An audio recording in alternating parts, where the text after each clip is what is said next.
He buried too many. The quiet strength of Marcus Aurelius. He buried too many of his own children.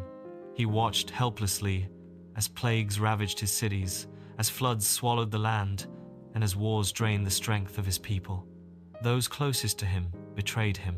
All around him, he saw corruption, selfish ambition, and weakness in those tasked with leading beside him. Marcus Aurelius, the philosopher-emperor, was not blind to suffering. He was immersed in it.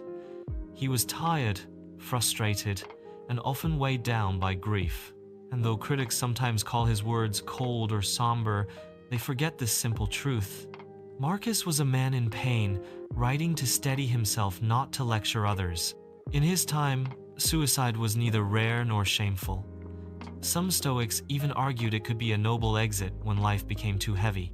Marcus could have chosen that path, but he didn't. He refused to curse the world or resent the cards he'd been dealt.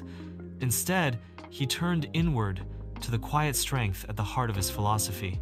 At dawn, when you have trouble getting out of bed, tell yourself, "I rise to do the work of a human being." He reminded himself daily that comfort was tempting, but purpose mattered more. That nature had made him not to hide under warm blankets, but to act, to help, to think, to care. Marcus Aurelius didn't seek relief in escape. He found it in movement, in his duties, and in the quiet beauty that still existed, despite ugliness all around. He found refuge in writing, too. The meditations were not public declarations, but private conversations with himself, reminders of why he must keep going. Each morning, he chose to get up, not because it was easy, but because it was right. He accepted that exhaustion was part of life, that pain would visit often, and that disappointment was inevitable. And yet, he kept faith with his deeper duty, to serve, to lead, and above all, to remain true to his nature. For us, centuries later, his words remain a gentle challenge.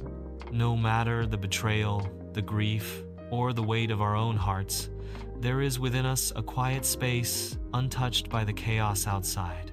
A place where we remember who we are, why we rise, and what our nature calls us to do.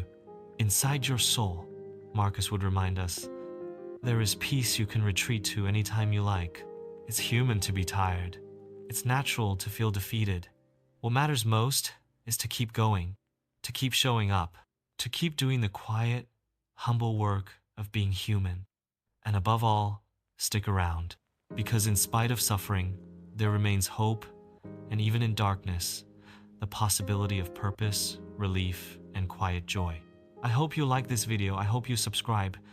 It is totally for free to the largest community of Stoics ever in existence, and I hope to see you soon.